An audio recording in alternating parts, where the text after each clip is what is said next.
Subscribe कीजिए मेरे YouTube channel Sobia ji health and beauty tips को और बेल आइकन पर क्लिक करें हमारी लेटेस्ट वीडियो सबसे पहले देखने के लिए। शुएब अख्तर के साथ कुछ दिन पहले ही एक बहुत बड़ा मजाक किया गया था। एक ट्विटर सारिफ ने शुएब अख्तर के बारे में लिखा था कि आज शुएब अख्तर फल खरीदते हुए इंतकाल कर गए हैं।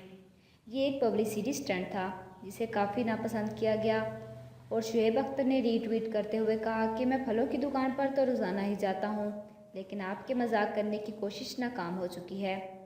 शुएब अख्तर ने किसी किस्म का कोई गुस्सा नहीं किया, उन्होंने बिल्कुल खुशमिजाजी से इसका जवाब दिया। इस ट्विटर सारिफ को शदीद तनकीद का निशाना बनाया गया, लेकिन ऐसा क्यों किया गया इसकी सिर्फ एक ही वजह है, वो ये कि इस ट्विटर सारिफ ने दुनिया के क्रिकेटर्स में से पूरे पाकिस्तान में तहलका मचाने के लिए खबर जारी की, जो कि झूठी और बेबुनियाद है।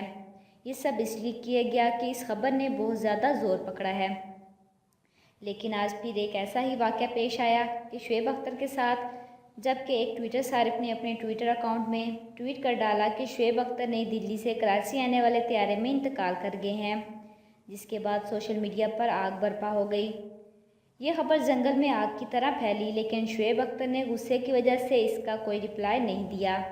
लेकिन ये खबर भी झूठी थी। अभी तक ऐसा कुछ मालूम नहीं हो सका कि शुएब अख्तर के साथ ऐसा मजाक कौन कर रहा है और किस वजह से कर रहा है।